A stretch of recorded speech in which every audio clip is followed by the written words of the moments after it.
for me, it took many, many years of working through mediocre success, writing songs and recording albums that we thought were good enough to be on the radio with anybody else, and where we'd get these little pockets of success. You know, we're huge in Iowa, we're huge in Romania, we're huge in places that nobody wants to go to. You know, those were the learns along the way that I never was able to connect all of the dots on the music side, but all the things and the lessons that I learned in the music side of things of my life, I've been able to apply to the speaking and writing side of my life, and found much more success there than I was able to generate with the band for 20 years.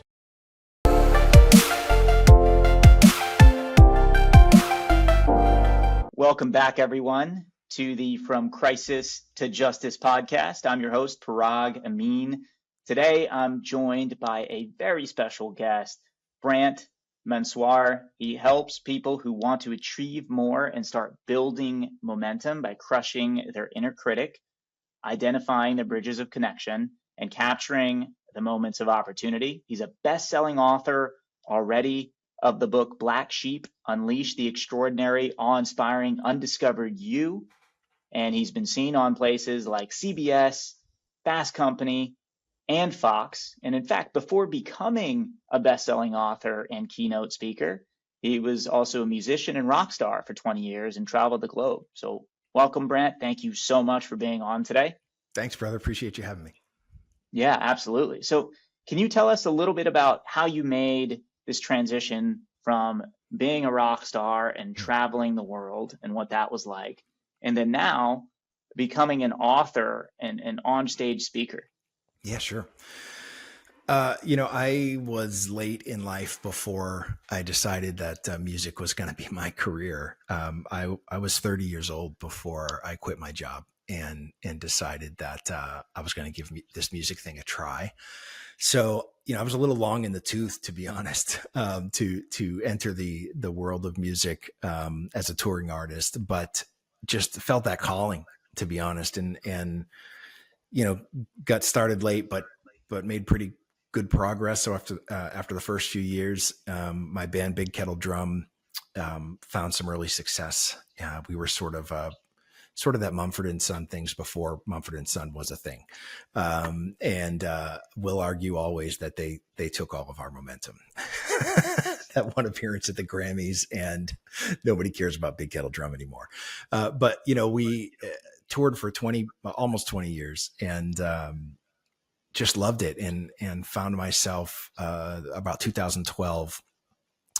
My oldest son at the time, Theo, was diagnosed with a rare blood cancer that required a bone marrow transplant, and it didn't go exactly as planned. Had some complications from the transplant itself. He ended up developing graft versus host disease, and sort of battling repercussions from the transplant for 9 years. And we ended up losing him in 2021 to sort of that combination of COVID when it hit, and all of the remnants of battling cancer for 9 years. So it sort of forced me off the road from touring with the band. Had to find something else that I could do. And so I sort of pivoted to speaking at corporate conferences. First talked about collaboration, worked my way out of collaboration into speaking on values and values-driven leadership. Wrote the book Black Sheep about that, and found myself in a unique position to sort of still have this job of performing, just not with my band. So it was an interesting pivot. It allowed me to make a deeper connection with people, I believe, which is really about what it is for me. One of my Black Sheep values, what the book is about, is impact. And so the ability to be in front of a crowd of a couple thousand people and generate some significant impact in an hour is everything to me. It's my calling. It's what I believe I was meant to do. And being able to write books now, it's almost like the next level of writing songs, right? Instead of writing songs on an album, I'm writing books to try to make that same connection with people. And, in spite of the incredible loss of Theo, it's about sort of building a legacy worth remembering now. and making sure that his legacy, his second life, as I like to call it, lives much longer than his first life did. Yeah. Wow. Wow. That's incredible. And I have no doubt Theo's looking down on you. So proud of his father for everything you've accomplished. Thank you. I'd like to unpack a little bit about your history and rewind a little bit. Let's go back to you at 30. Yeah. What job are you working? I was the vice president of business development for the largest commercial collection agency in the world. Okay. So you're pretty accomplished at this stage. Yeah. And Yeah. and so you have this dream of being a professional musician, yes?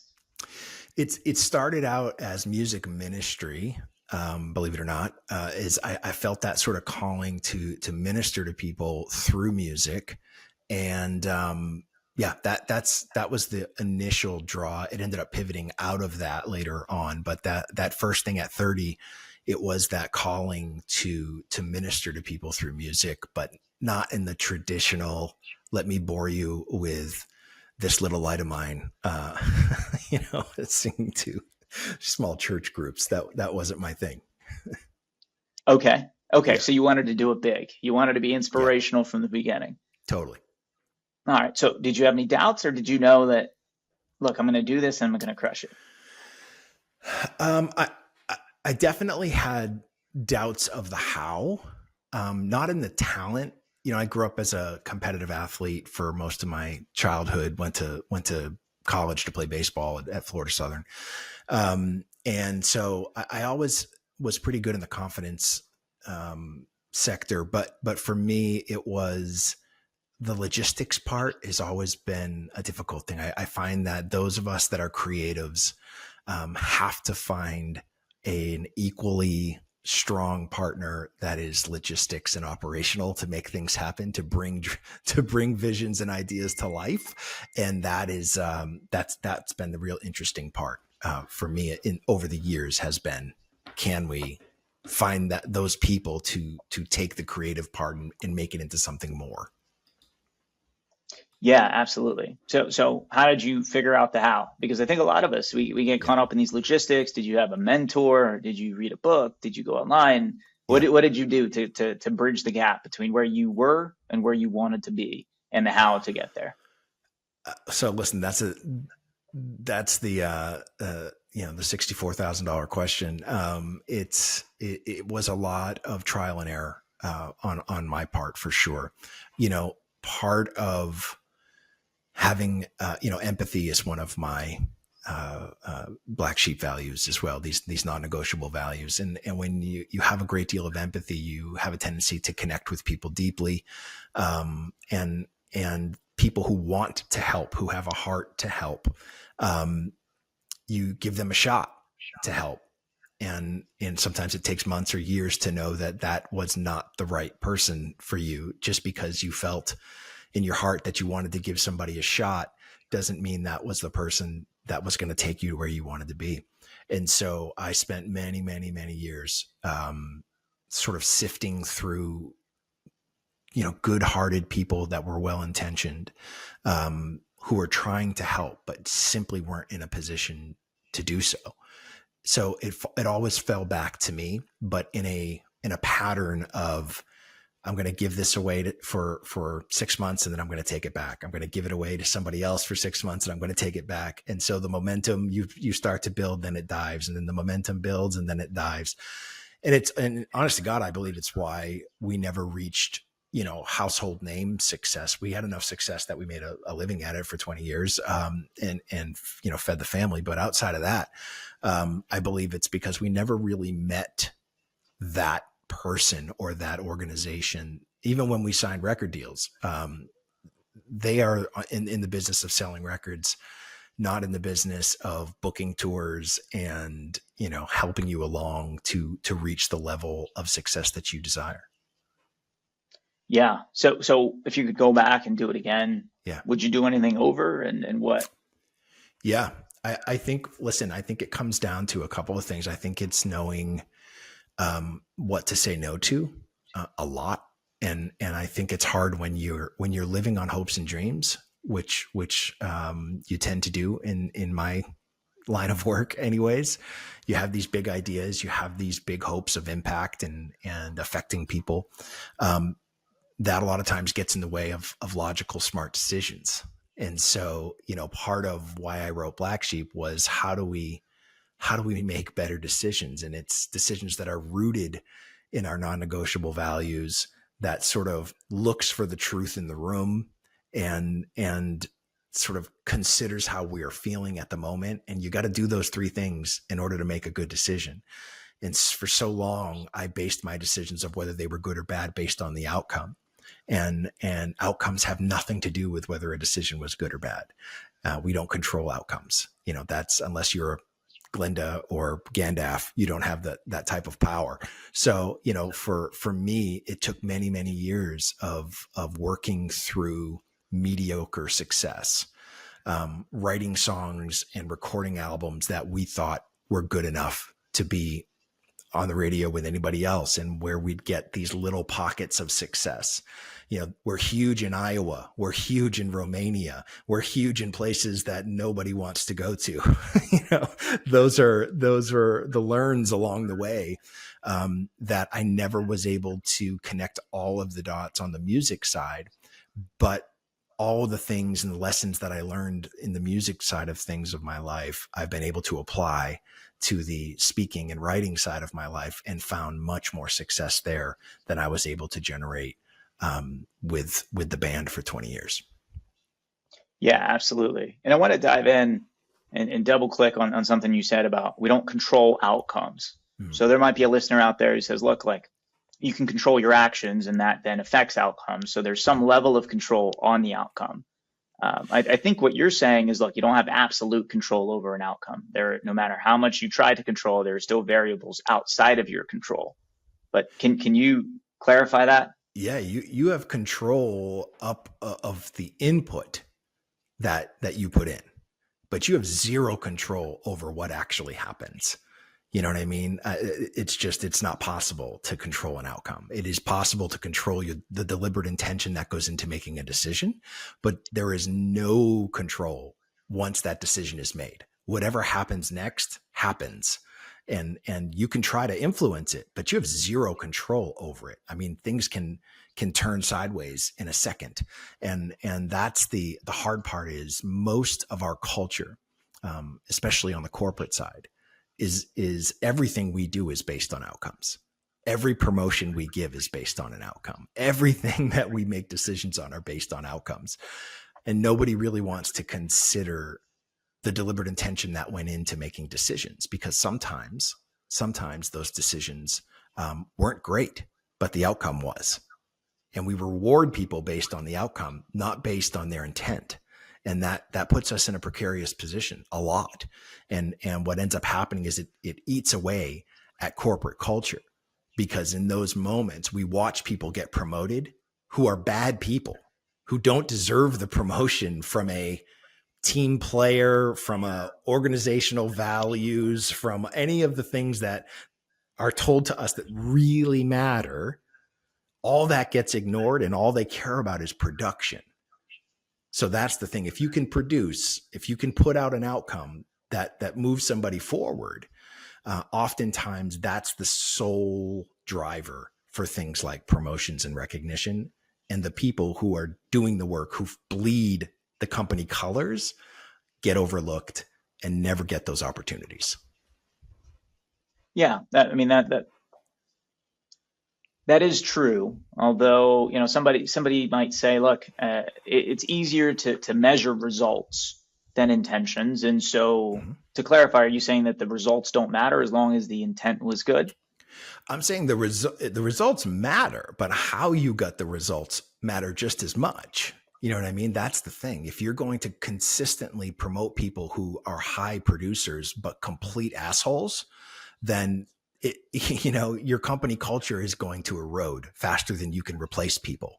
And it's not an uncommon thing. It happens all the time. And we have to recognize that we're in a different space now. This next generation of employee, the Gen Zs, they will not put up with that. They will not do it. They will simply bounce and find another job. And that's what we've seen. We've seen it for the last 4 or 5 years. That's exactly what's happening. The average tenure of employment for a Gen Z is about 18 months. And it's because if they don't like what they see, they are going to go somewhere else. And so we have to hold true, because there's not a company out there that doesn't profess that this is how they want to do things, that they want to reward people for, the blood, sweat, and tears that goes into the work. And they've got the heart, and they've got all the things that they profess are really important.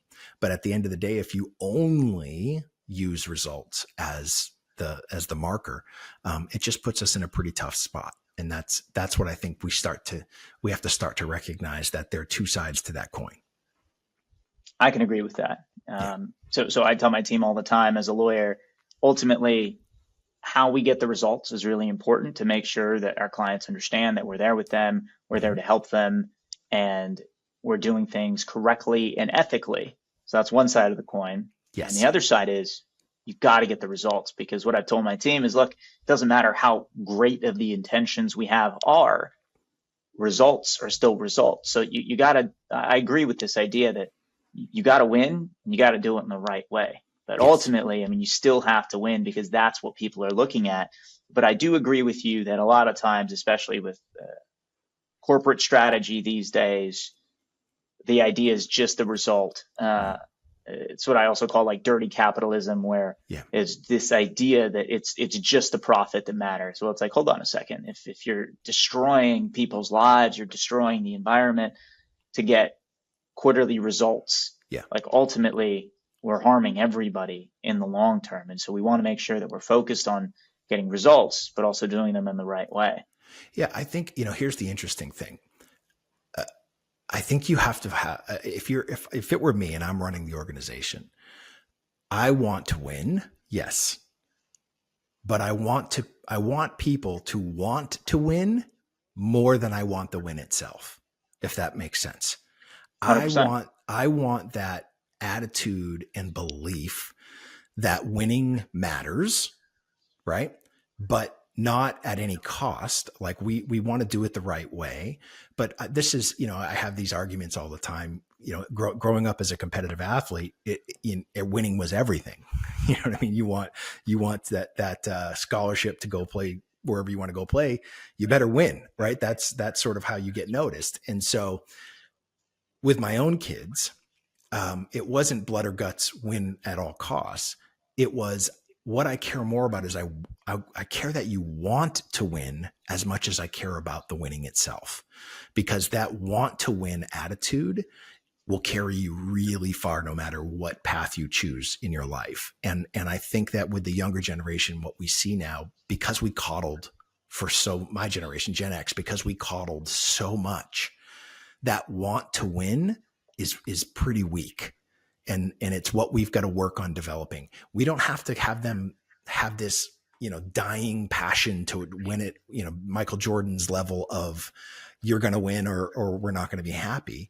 But it has to be developed in them that they care about winning, that they desire to win, even if the win doesn't happen, because the wins will take care of themselves if that first part is done right. And I think that that's an often overlooked part of how do we help this next generation be competitive, because they've grown up in a life where competition wasn't a thing. We've given them participation trophies. We've pushed them off and let them play video games, and they're playing role-playing games that really aren't about they're not competition.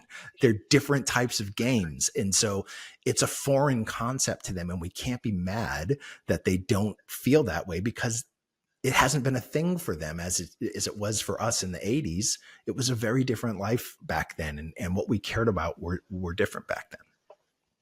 Yeah, I agree with that. I think the participation trophy is really a disservice to everybody involved in that. And ultimately, I think it's a huge disservice to the person who gets it, because the reality is the participation trophy is a symbol of a life that's too comfortable, meaning we just give everybody participation trophies because everybody participated. It's like, okay, but there can only really be Yes. if it's a competitive sport, one winner, one loser. And to your point, I think winning and winning the right way and winning ethically is incredibly important. Mhm. And I think there's also this idea of, look, if you lost, it's painful because it's supposed to be painful. Yes. It's you can't smooth it out or lessen the hurt with a participation trophy. I Yes. think in the long term it worsens the pain because people just haven't felt the realities of adversity because we are so incredibly comfortable as a society. So let me ask you this: Sure. with momentum and Hmm. building momentum, I know that Hmm. you're working on your next book. We were Yeah. talking about this before we went on. Yeah. Um, a big component of momentum is if you've got momentum, it's easier to keep it going. The hardest thing Mhm. is when you've got no momentum, when Yeah. you've got smack dab, you've just been stopped for whatever reason, whether it's a loss, like a familial loss you've suffered, Yep. or a outside business loss, or something else has happened, something catastrophic, something unexpected, and like you've lost that momentum. And then starting that momentum again, I think for a lot of people, that's really where they struggle. That's the crisis, and seeing that through, Yeah. working through those dark days until the sun shines again. Hmm. What insights can you give us about how to do that? So what I can tell you is this, that, I have a new podcast that's going to be starting in a couple of months called Just a Moment. And it interviews entrepreneurs, athletes, actors, about the moment in their life that changed everything. What was the moment? What happened? And how did it change your life? Um, and interesting enough, one of the thing that we have, or the things that we've discovered in our interviews thus far, has been that for a lot of the people who have had these transformational moments happen, they did not recognize them as transformational moments in the moment. It took reflection months later, years later, for them to realize that that was the turning point. So what I would first say, and the thing that we are noticing, is that it's just as important to recognize when there is a potential for a moment like this to be upon us, as there is knowing that, or knowing what to do in the moment itself.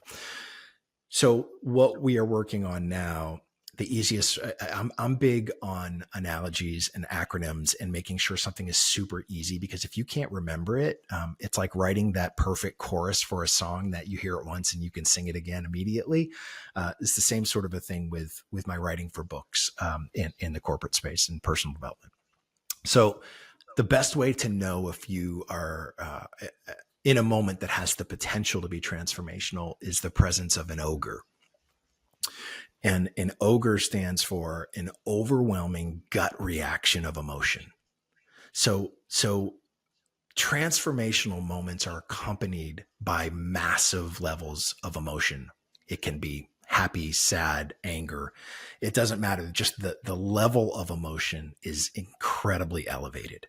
So when we find ourselves in a moment where we're worked up, we're upset, we're super happy, we're really sad, those are the moments that have the potential to be transformational. Not every moment that we experience, has that power, but these do, because the emotional connection is what creates these transformational moments. So that's the first part of this, is what I would say. So first and foremost, if you know that you are incredibly emotionally involved, you're in a potential transformational moment. That's number one. Number two, how do we create momentum was the question, right? So the way that I'm working this out is, you need to bump the moment. And bump is an acronym for what you need to create. You need to create a sense of belonging, number one. You need to create understanding, meaning, and purpose. If you can do those four things in a moment, you can give it the power that it needs to create momentum. And so we try to do a very simple process for this, where creating a sense of belonging is just about acknowledging the feelings of this. It's just, Parag, God, I see that this has got you pretty upset right now. And I'm sorry that you feel that way. So I'm immediately saying we belong to this moment together, right? And I understand that this scenario has got you pretty worked up. So now you know that I'm not running around. This is pretty simple. Now I have to inject meaning, which means I have to reveal something personal. Listen, this reminds me, 2 years ago, I was in this exact situation, and this is what happened to me, and it turned me sideways, and it took me a long time to recover. So please know that I've been there in this particular moment. And what I'd like to do is work together so that we can solve this together in a way that's amenable to both of us, right? I laugh because someone like you, who is a lawyer for a living, you do this every single day with every single client without even knowing that's what you're doing. You know, if you don't create a sense of belonging for your clients, they want nothing to do with you. They will never come back. If they don't feel like you understand, they get pretty frustrated, and you hear from them every other day. No, you don't understand. You don't understand what I'm going through. Okay. If they don't feel a sense of meaning, if they don't feel like you are emotionally invested in this, they don't trust you. They don't believe in you. And then if you can't make this about something more than that, this little thing that it is, it's got to be tied to a bigger purpose, right? This is about holding somebody accountable. It's not just about the results of the case, right? It's not just about how much money you're going to win or what it is. It's bigger than that. It's about holding somebody accountable. And so when you do that, you create an incredibly powerful emotional connection with someone. And that is what allows you to bump a moment forward, giving it the momentum that it needs. And that's sort of what this book teaches you to do. I love that. Yeah. And I completely agree with you. I think empathy is one of the most important of traits and skills, particularly as a lawyer, but also just as a human being. And I think, unfortunately, there isn't really anything in terms of schooling or anything like that really teaches you that, other than the school of life, and you've just got to pick it up over the years. And I agree with you. I think ultimately clients want to be understood. Everybody wants to feel like they're loved, accepted, and understood. And so ultimately what you're talking about, I think that's a brilliant strategy. It's the idea of learning, there's two ways to create momentum in a moment. You either capture a moment or you create it from scratch, right? So capturing a moment is capturing a moment that's thrust upon you by somebody else. A client busting into your office, emotions running heavy and immediately in your face. That's a moment you have the potential to capture. But creating a moment means you're sitting back, you're planning it out, you have time to put into this to craft a moment that has the power to be transformational, right? And that's a luxury that when you have it, great. And that's how we should try to craft moments. But the idea of capturing a moment as it's happening is where the real opportunity is to catapult yourself forward, right? If you can get that to create enough momentum, it carries you over a lot of the menial challenges that other people will face, and will slow them down in the process as they try to tackle every single tiny little problem in between. A lot of times you can catapult yourself over that and create enough momentum that it becomes memorable. And I think that that's the real key. Your business is really predicated upon not just whether you win or lose, but how people feel about you when it's over. In the collections business that we talked about, really the most interesting thing I could tell you about it is this. Our clients cared more that we kept them in the loop of what's happening than they cared if we actually collected their money or not. And it's the same. Yeah, absolutely. Same idea. Yeah. I heard Chris Voss talk about this, and I thought it was brilliant, where as a FBI hostage negotiator, he said we would give clients the no update. And he said that as a younger negotiator, he thought, look, if I don't have an update, there's nothing to report. Why would I call somebody and tell them there's nothing to report? And he said, later, I realized that was wrong, that they do want to hear that even if there's no update, that there's no update. And that at least lets them know that you're still working on it, you're thinking about it, because otherwise they don't know. And they're left in that constant wondering of, well, are they working on it? Are they not? And so the no update is incredible. And I completely agree with you. So the behavioral science behind that is really interesting, right? And it's our brains are wired for certainty. And when we face uncertainty, our brains are telling ourselves, they're creating narratives to try to convince ourselves to be certain about something. The dangerous part of that is it doesn't care if you're certainly right. It just cares that you're certain.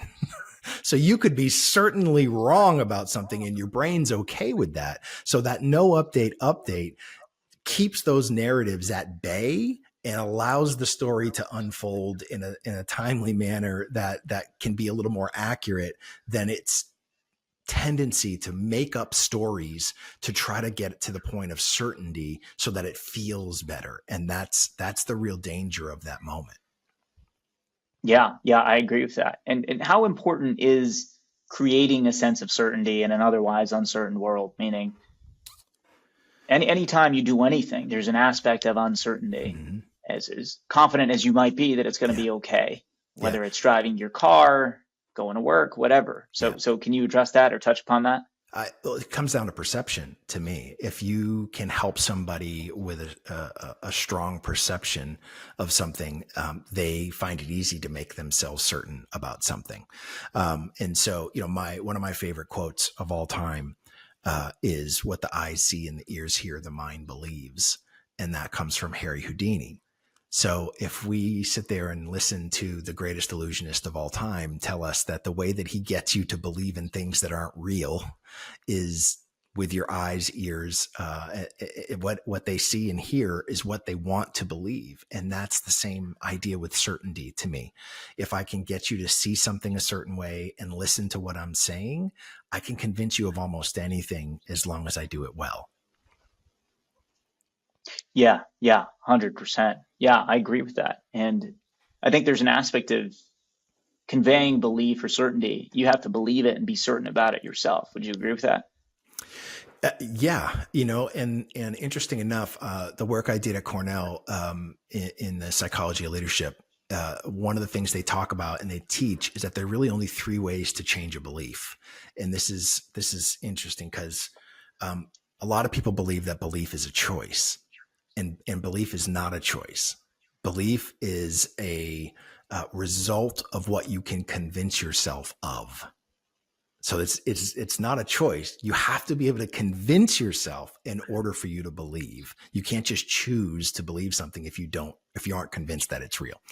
So the three ways to do it are: immediately your brain tries to look back to a time that you've done something similar. So if you are in the middle of a case, your brain's trying to convince you, look, you've been here before, you've won cases like this. You're okay to believe that you can win this case. So that's the first way to do it. You look for a prior time that you've done it yourself.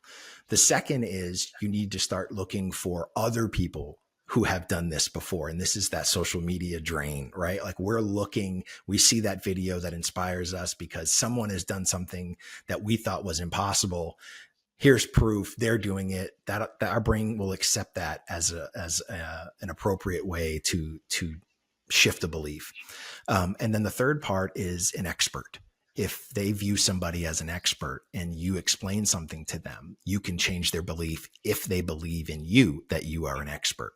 And so those are really the only three ways to shift beliefs. So when it comes to uncertainty, you have to sort of look in those three. Can you get somebody to see a time in their past that they've done something? Then they can be certain about it. Can you show them an example of somebody else who has done it, so that it can ease their pain or their fears that they might not be able to do it? And then the third one is, do they believe you're an expert, or can you bring in an expert? I mean, if you think about what you do, the reason you bring in experts is because you're trying to change somebody's belief. That's exactly what it is. Well, here's John Smith. He is an expert in this trial, and I want you to listen to what he has to say, because this is one of the three ways that we change beliefs. And so it's really interesting when you think about it through that lens. Yeah, I completely agree with that. So, Brant, if our listeners want to learn a little bit more about this or your Sure. new book, where can they go to be able to find you? The easiest thing is to go to brantmenswar.com, BrantMenswar. I'm on at Brant Menswar at all social channels. So wherever you want, I promise I'm there. Just look for at Brant Menswar, and the book should be out. We hope early next year. So that's exciting for all of us. Yeah, I'm really looking forward to reading it, possibly listening to it if it's out on Audible, and listening to more of your lectures ahead. You bet. Thanks so much for having me.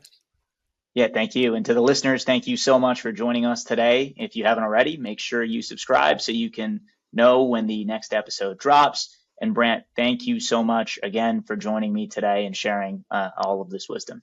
Thanks, Parag.